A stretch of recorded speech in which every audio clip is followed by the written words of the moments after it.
సవరించబడిన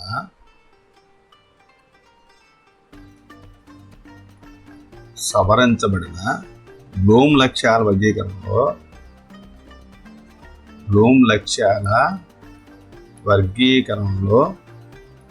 కీలక భావనలు.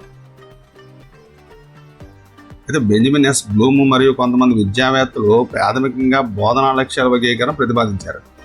బోధనా లక్ష్యాలను 3 రంగాలుగా విభజన చేశారు. అందులో ఒకటి ఏంటి? జ్ఞాన రంగం. 2 భావావేశ రంగం.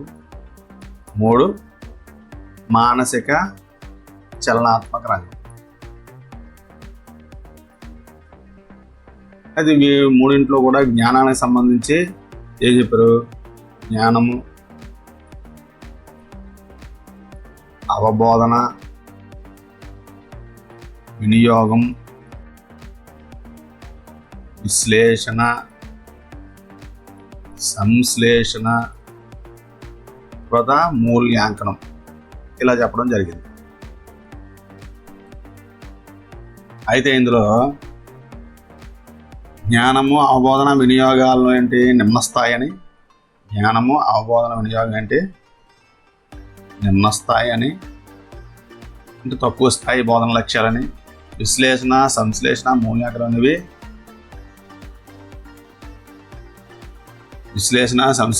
మూల్యాంకనం అనేవి ఉన్నత స్థాయి. ఉన్నత స్థాయి బోధనా లక్ష్యాలని చెప్పడం జరిగింది. అయితే అండర్సన్, క్రాత్వోల్ ప్రతిపాదించిన సవరించిన బ్లూమ్స్ బోధనా లక్ష్యాల వర్గీకరణ 2001లో చేయడం జరిగింది. అండర్సన్,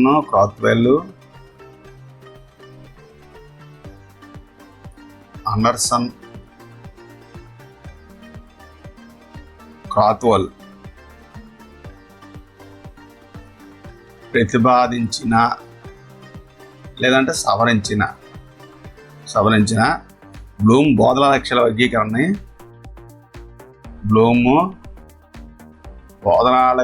వర్గీకరణని 2001లో చేయడం జరిగింది. అయితే సవరించిన వర్గీకరణలో కూడా జ్ఞానాత్మక రంగానికి 6 విభాగాలుగానే చేశారు. వీటిని ఒక వరుస క్రమంలో అమర్చారు. అవి ఏంటంటే ఒకసారి చూద్దాం. బిఎస్ బ్లూమ్ వర్గీకరణ.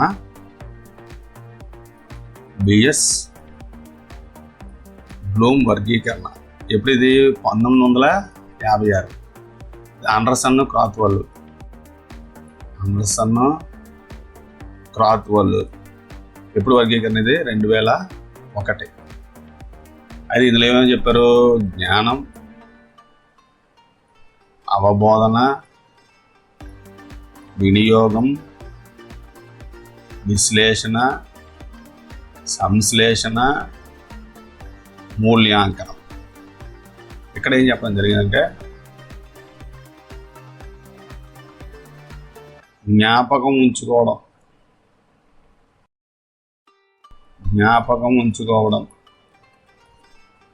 2 అవగాహన చేసుకోవడం,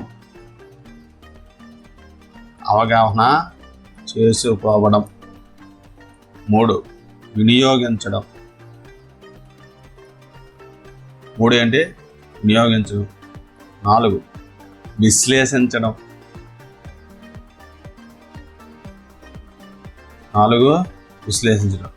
5 మూల్యాంకనం చేయడం.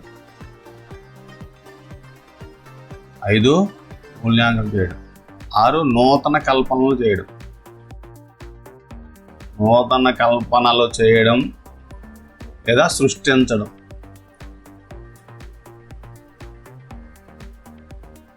1 జ్ఞాపకం ఉంచుకోవడం, 2 అవగాహన చేసుకోవడం, 3 వినియోగించడం, 4 విశ్లేషించడం, 5 మూల్యాంకనం చేయడం, 6 నూతన కల్పనలు చేయడం లేదా సృష్టించడం.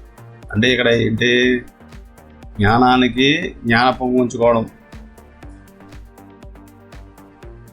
అవబోధనకి అవగాహన చేసుకోవడం, వినియోగించుకోవడం, విశ్లేషణకి విశ్లేషించడం, సంశ్లేషణకు బదులు ఇక్కడ ఏమొచ్చింది? మూల్యాంకనం చేయడం వచ్చింది. ఇక్కడ మూల్యాంగం బదులు నూతన కల్పనలు చేయడం, సృష్టించడం అనేది చేర్చడం జరిగింది. అయితే ఇక్కడ మరొక ముఖ్యమైన మార్పు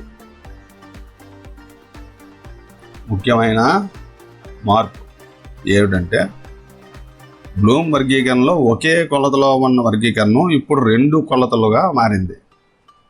బ్లూమ్ వర్గీకరణలో ఒకే కొలతగా ఉన్న వర్గీకరణం ఇప్పుడు 2 కొలతలుగా మారింది. 2 కొలతలుగా మారింది. జ్ఞానం యొక్క కొలత అంటే నేర్చుకోబోయే విషయం మరియు జ్ఞానం నేర్చుకునే విధం. జ్ఞానం యొక్క కొలత అంటే ఏంటి? నేర్చుకోబోయే విషయం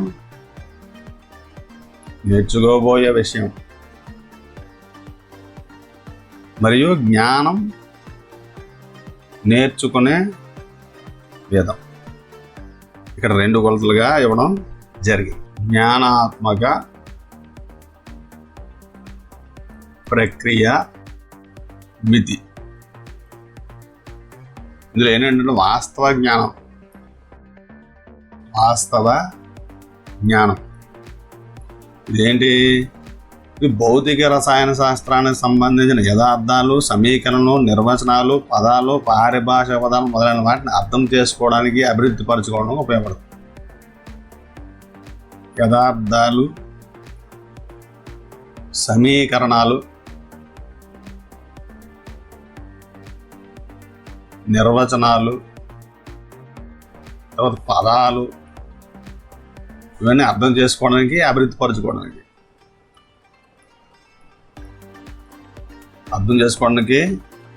పరచుకోవడానికి ఉపయోగపడుతుంది వాస్తవ జ్ఞానం. తర్వాత భావన జ్ఞానం ఏంటి? భౌతిక రసాయన శాస్త్రానికి సంబంధించిన భావనలు, సిద్ధాంతాలు, సాధారణీకరణాలు, వాటి మధ్య సంబంధం ఇవన్నీ ఉంటాయి. తర్వాత విధానపరమైన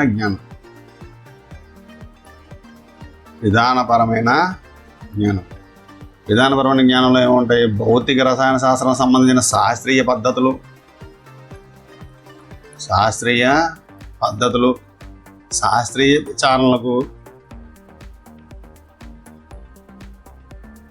విచారణకు, ప్రయోగశాలకు సంబంధించిన పరికరాలు,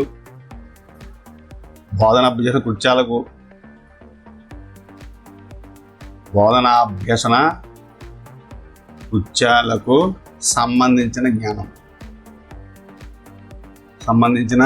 జ్ఞానం. ఇదేంటిది?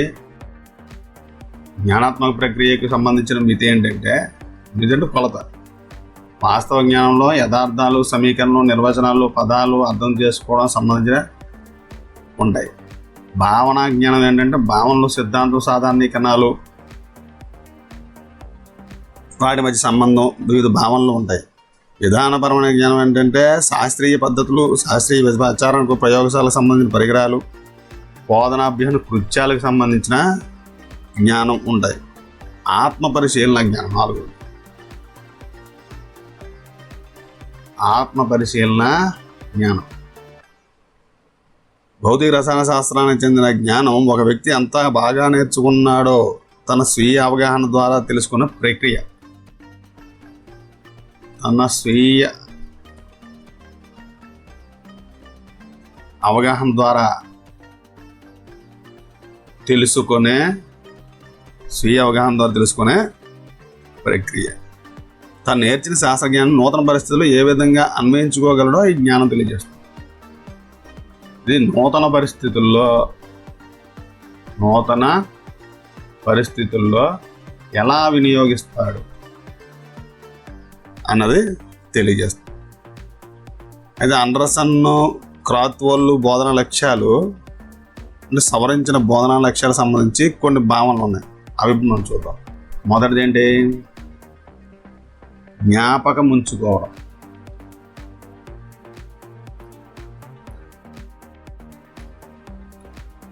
జ్ఞాపకముంచుకోవడం. విద్యార్థి భౌతిక రసాయన శాస్త్రానికి చెందిన ముఖ్యాంశాలు,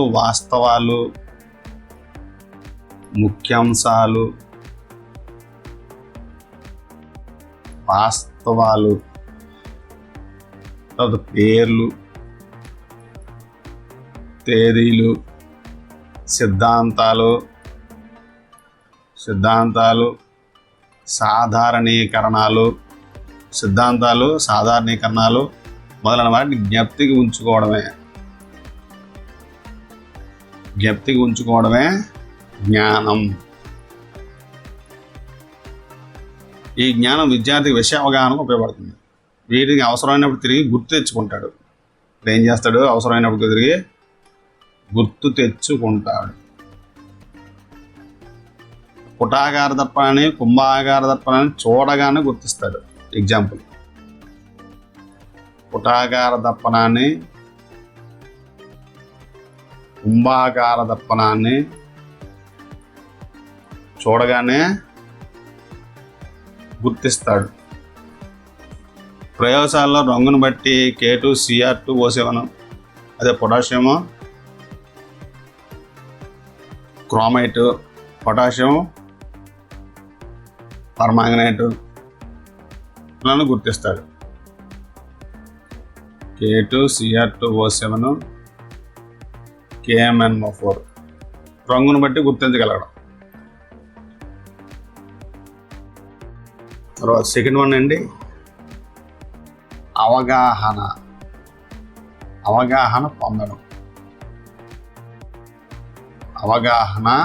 పొందడం.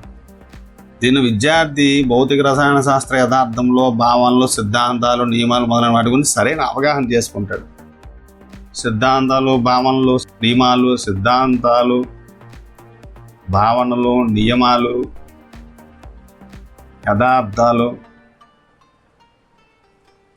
వీటికి సంబంధం ఏం చేసుకుంటాడంటే అవగాహన చేసుకుంటాడు. విద్యార్థి అవగాహన పొందడం అంటే తనకు తెలిసిన విషయాలను తనకు తెలిసిన సొంత పదాలతో విపరీకరిస్తాడు. తనకు తెలిసిన విషయాలను సొంత పదాలతో విపులీకరించగలడు, లేదా వ్యాఖ్యానించగలడు, లేదా కారణాలు చెప్పగలడు, లేదా పోల్చగలడు. ఇవన్నీ కూడా కారణాలు చెప్పగలడు, లేదా పోల్చగలడు, లేదా వ్యాఖ్యానించగలడు. ఇవన్నీ కూడా. అయితే ఇప్పుడు ఒక ఎగ్జాంపుల్, కాంతి పాఠ్యాంశంలోని పరావర్తనం, వక్రీభవనం సంబంధించిన భేదాలు చెప్పాడు. కాంతి అనే లెసన్ నుండి పరావర్తనం, వక్రీభవనం ఉంది. ఈ రెండింటి మధ్య భేదాలు చెప్పగలరు. తర్వాత పట్టకుండా తెల్లని కాంతి కిరణం పంపినప్పుడు అది 7 రంగులకు విడిపోవడాన్ని వివరిస్తాడు. ఒక పట్టకం గుండా మనం కాంతిని పంపించాం, అది 7 రంగులుగా విడిపోతుంది. దాన్ని వివరించగలడు. ఇదేంటి? అవగాహన. తర్వాత వినియోగం.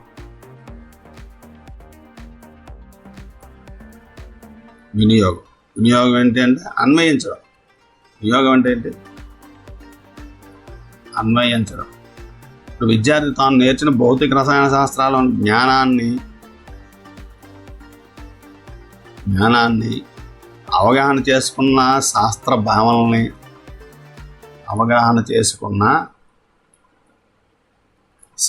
భావనల్ని, సూత్రాలు, విధానాలు మొదలైన వాటిని నూతన సమస్యాత్మక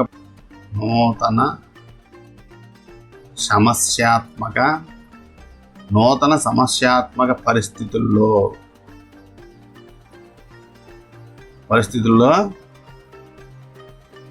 వినియోగించగలడు. విద్యార్థి సృజనాత్మకత, శాస్త్రీయ ఆలోచనలు కలిగినప్పుడు చురుగ్గా సమస్య సాధన కోసం పనిచేయగలడు.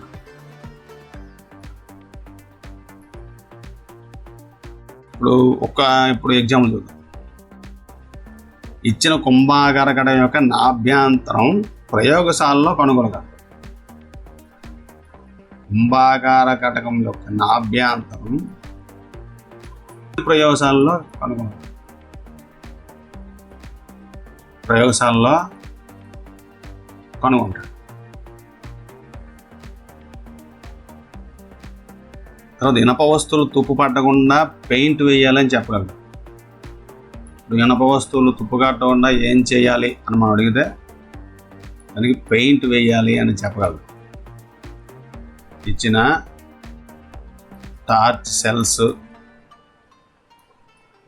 టార్చ్ సెల్స్ వైర్లు బల్బు ఉపయోగించి శ్రేణి సమాంతర పద్ధతిలో టార్చ్ సెల్స్ కలిపి చూపగలడు. తర్వాత ఏంటి? విశ్లేషించగలగడం.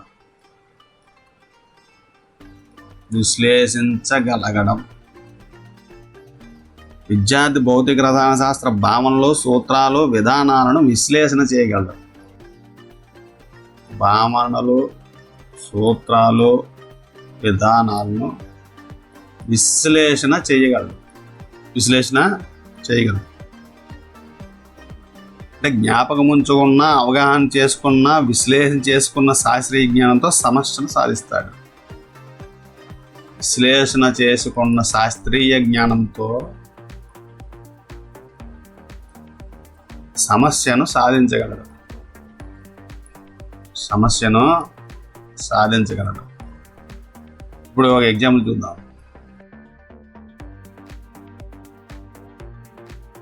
ఇనుప రోజును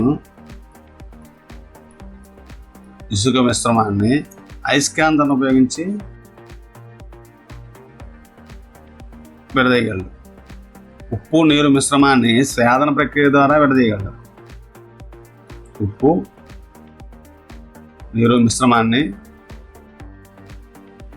స్వేదన ప్రక్రియ ద్వారా విడదీయగలడు. తర్వాత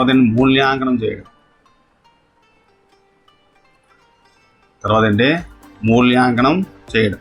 విద్యార్థి భౌతిక రసాయన శాస్త్ర విషయాల్లో జ్ఞానాన్ని జ్ఞప్తికి ఉంచుకొని పరిశీలించి అందులో విషయాన్ని అవగాహన చేసుకొని విశ్లేషించి తర్వాత మూల్యాంకనం చేయగలడు.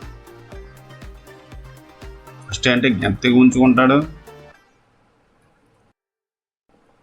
దాన్ని పరిశీలించి అందులో విషయాన్ని అవగాహన చేసుకుని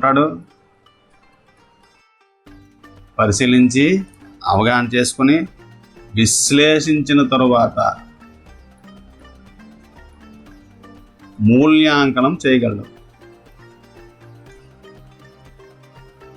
దీనికి ఎగ్జాంపుల్ చూద్దాం. 2 వేరు మరిగే ఉష్ణోగ్రత ద్రవాలు కలిసి ఉన్నప్పుడు అంశిక స్వేదనం ద్వారా విడదీస్తారు. 2 వేరు మరిగే ఉష్ణోగ్రత కలిగిన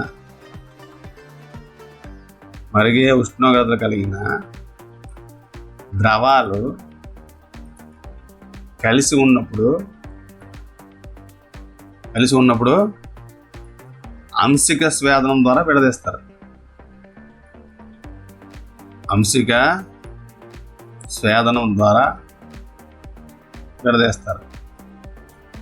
భూమి నుంచి పైకి తీసే పెట్రోలియం మిశ్రమం నుంచి పెట్రోల్ మరికొన్ని ఉత్పత్తులు ఈ ధర్మం లేదా విధానం ఆధారంగానే విడదీస్తారు.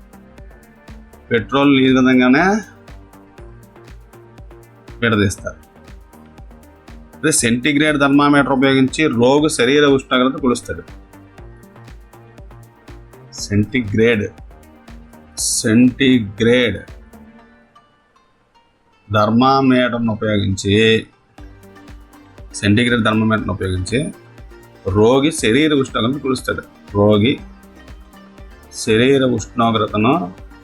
కొలుస్తాడు. తర్వాత ఏంటి? నూతన కల్పనలు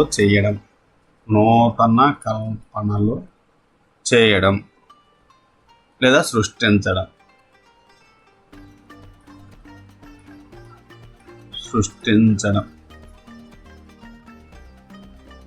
విద్యార్థి భౌతిక రసాయన శాస్త్ర భావనలు, సిద్ధాంతాలు, యథార్థాలు మొదలైన వాటిని గుర్తుంచుకుని అవగాహన చేసుకొని అవసరమైన ఆ భావనల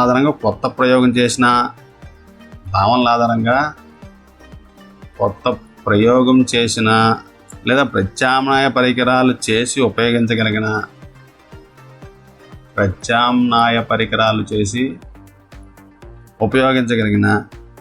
సృజన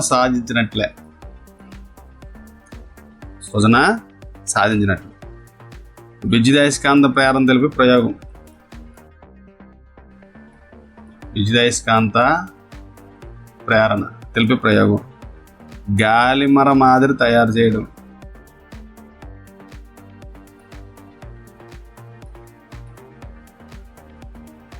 స్థితిశక్తి గతిశక్తిగా మారుతుందని చూపే ఏటవాల తలం తయారు చేయించి వాడడం, ప్రయోగం చేయడం. స్థితిశక్తి గతిశక్తిగా మారుతుంది అని చూపే ఏటవాల తలం తయారు చేయించి వాడడం లేదా ప్రయోగాలు చేయడం.